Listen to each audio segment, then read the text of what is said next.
before I get into the main part of this video, I'll give a big shout out and a big thank you to Gordon and Elaine, PayPal supporters of the channel, who came and met me a few days ago and brought some wonderful gifts.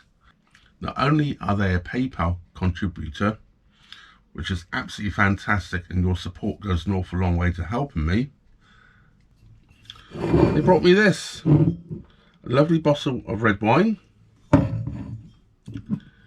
and some lovage. Now, lovage is a alcoholic cordial. If you don't know what it is, it's a little on the sweet side, but it's one of those sort of pick you up sort of drinks. It's got herbs and spices in it, and it's recommended on the bottle to serve it or to drink it with brandy.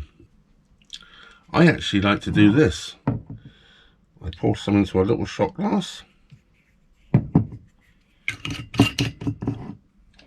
and I drink it as a little pick you up aperitif.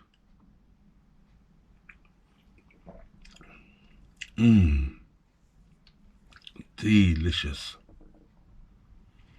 Makes you feel good.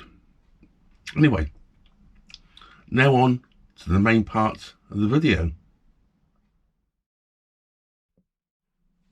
A short while ago, when I was at Foxton locks and I came out of the top lock, there's an apple tree just around the corner that overhangs the canal, and I picked a bunch of apples.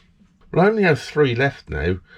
I've made 3 apple crumbles, I believe, with them. And I started to think, what else could I make? What else could I make? And I started to think about fruit leather. Well, the hawthorn leather, or haw leather, was one I wanted to make a video on, which I probably still will. But as it's so wet outside, I don't feel like going and picking the berries. So I've been online on recipes, different leather recipes, and I've come up with this one. Well, you can basically use any combination of fruit by the looks. I have my apples, and just to be completely different, I also have some kiwi. So I'm going to attempt to make an apple and kiwi fruit leather. Now, I see lots of different ways of making them, but the recipe I'm going to use today involves actually cooking them first. Some do and some don't. Some people just mash up everything and put it through a muslin cloth or something to get all the juices out. This recipe, you actually prepare all the food first and you cook it slightly so the juices come out easier. I'm going to go for the easier option. So here goes. So I have my trusty chopping board. Fruits are on there. First of all, I'm going to peel the fruits.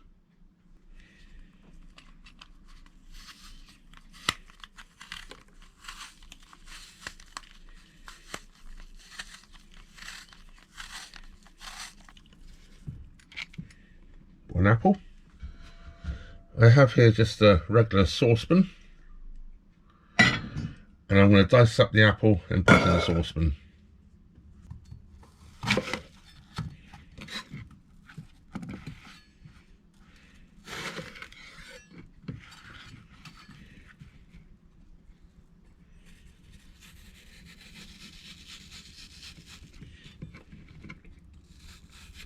I know most of you are out there probably looking, what the hell are you using a knife like that for to do this, but I always do. Well, just dice up my apple and into the saucepan it goes. Right, I'm going to carry on and do the rest of the fruit, and I'll come back to you again when I've finished doing that. Of course, my original idea was this should be all made with fruits I picked wild. Well, the apples I picked, obviously the kiwi I didn't. I happened to be in a supermarket a few days ago, and the kiwi were reduced, so I picked them up in the reduced counter, and I've eaten a couple. I did think they would probably go really good with the apple, hence that's why I'm using them. Well, we'll find out afterwards, won't we? Anyway, I'm going to continue chopping. So there we have it. In my saucepan, there's 3 apples and 3 kiwi fruits. No idea how this is going to go. I would normally have put the apples in some water and lemon juice to stop them browning off, but this is going to go brown anyway when you dry it, so I didn't worry about it. Anyway, let's get on to the rest of the process. Let's get on the stove and warm it through. But what I'm going to do is add some flavourings. In here I have whole cloves. I'm only going to put 1 in, so 1 clove. And here I have some real cinnamon bark. I'm only picking out a tiny little piece, which I'm going to put in. So now to put it on the stove and cook it down. So it's now on the stove. I've got on a very low heat. I don't want to burn it to the bottom. I don't really want to add too much liquid to it. I did think about doing this on top of my multi-fuel stove, but it's quite dark in that corner and I wouldn't have anywhere to sit the camera particularly, so I've decided to do it on the cooker. It's not going to use a lot of cooking, so I'm not going to use an awful lot of gas. If I wasn't filming it, I think I would have probably done it on my stove, because the stove is lit this morning. It's damp and chilly outside. Just going to give that a little stir. Now if you wanted this sweet, you could add a touch of sugar. We'll see how it goes, won't we? I'll come back to you again once it's cooked through a little bit. So it's slowly reducing down here. I just want to add, now you could have ground down the clove and the cinnamon and added it as ground and left it in there, but when I finish this I'm going to actually push it through a sieve so I can remove any bits, and I don't want it overpowering the flavour of the apple and the kiwi, so I'm going to take it out just before I sieve it through.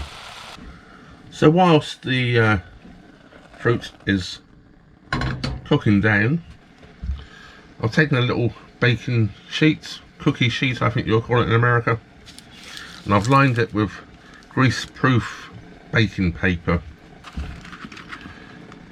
Non-stick baking and grease-proof paper, which I'm going to pour the stuff onto in a minute. So I've just removed the cinnamon and the clove.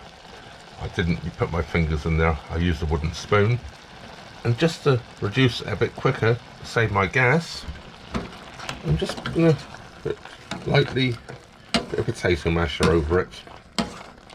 I did add about a tablespoonful of water because it was burning slightly to the bottom of the pan and I didn't want the apples to burn. So I did add about a tablespoonful of water. Most of that will be driven off with the steam as it cooks, but if it doesn't, it'll be dried out later. It just means that the drying process will take a little longer. By mashing it as well, of course, I'm making sure that the kiwi and the apple are well amalgamated into each other. So you're not going to get one little bit with just tasting the kiwi and another bit just tasting the apple. I'm not sure if it's going to taste of anything anyway to start off with. I've never done this before. So it could be a complete and utter disaster. But, well, you wouldn't know if I didn't bring it to you because I wouldn't have told you, but I'll bring it to you whatever, disaster or not. I like experimenting. That's pretty much there now. It's a nice loose mix. I don't think it's going to cook down much more. It's going to carry on cooking a little bit in its own heat anyway. I'm going to leave that now for about 5 minutes to cool down so it's easier to handle. It's now been cooling off for about 15 minutes. I didn't time it, I'm just guessing. But I can touch the pot now, not burning me. So I'm going to go and prep the area where I'm going to dry it.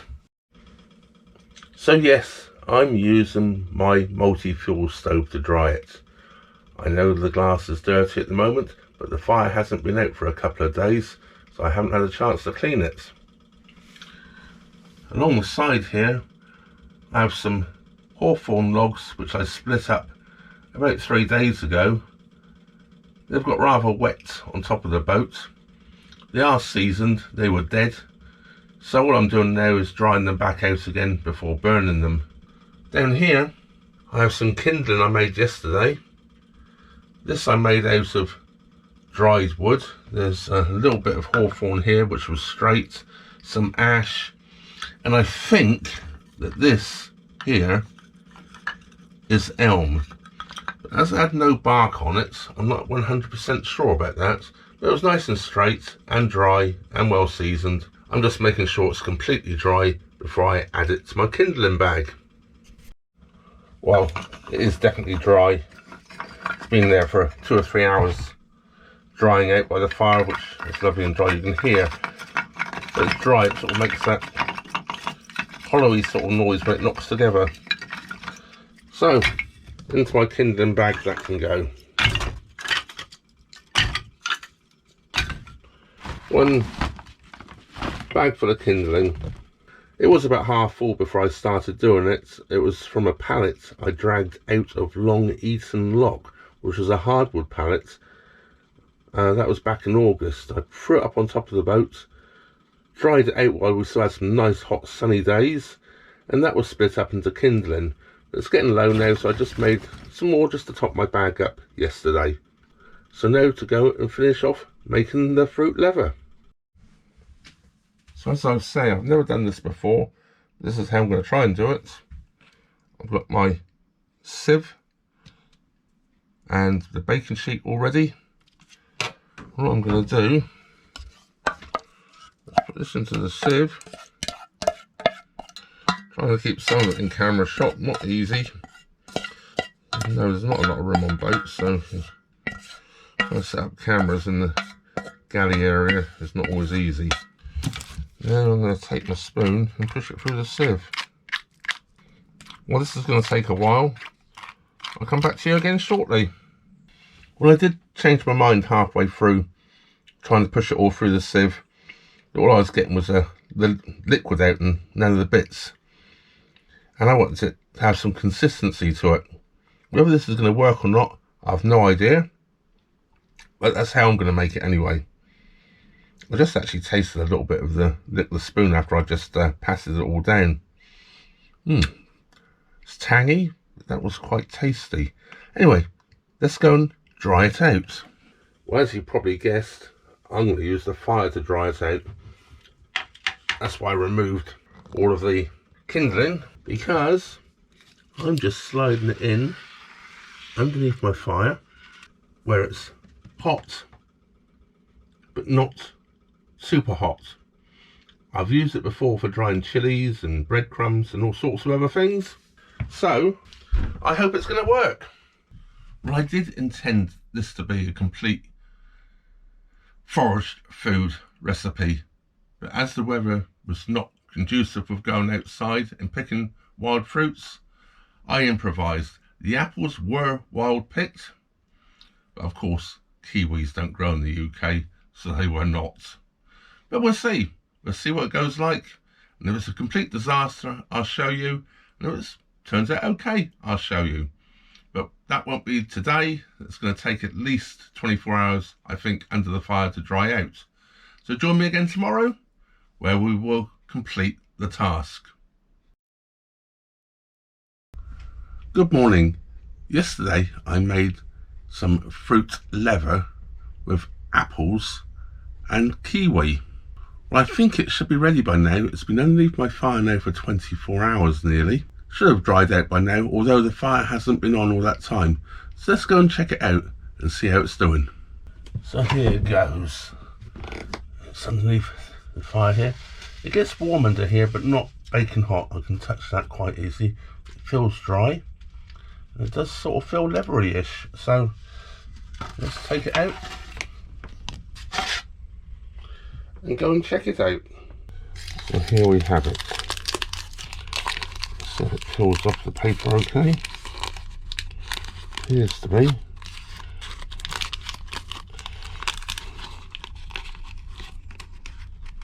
little bit stuck there.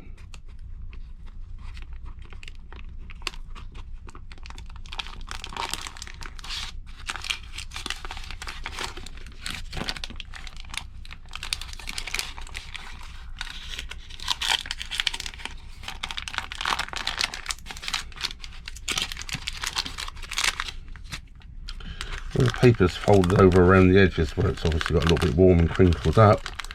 It's a little bit sticky to it, but otherwise it's come off quite nicely. And there we go. My fruit leather. Let's cut it up and give it a try. Well, here it is. What I'm going to do is roll it up first to cut it. I'm going to roll it long ways so I've got more shorter pieces. And here it goes.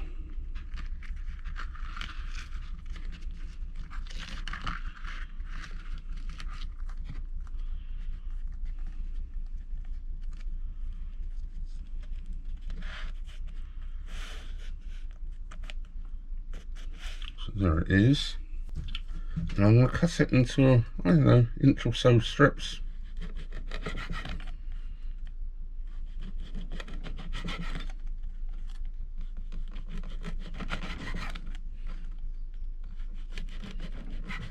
It's quite tough. No wonder it's called leather. So there we have it. My first attempt at making a fruit leather. I guess now I've got to try it. So here we have it.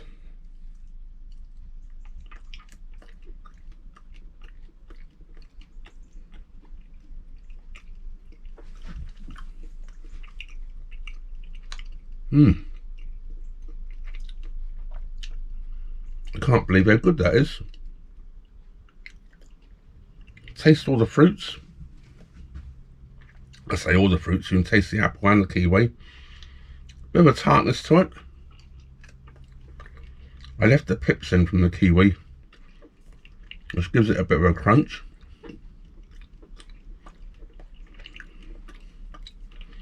That is absolutely delicious. To store it, I'm going to just put it in a clean jam jar.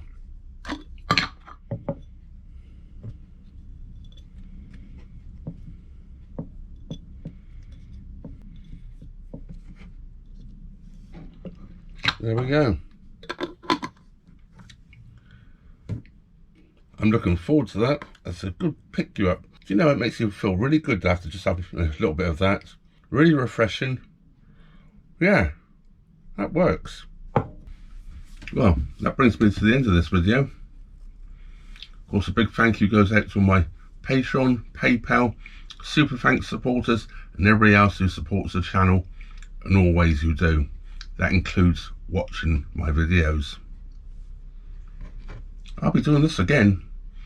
Next time I'm going to do one with just all wild fruits. So stay tuned for that one. I'll bring that to you. It'll probably be just a short version, but we'll see how it goes and see how it tastes. Ends up anything like this, it's absolutely delicious and healthy. No added sugar, no added anything. That's what you call candy. Well, that just leaves me to say, thank you very much for watching. Trevor out.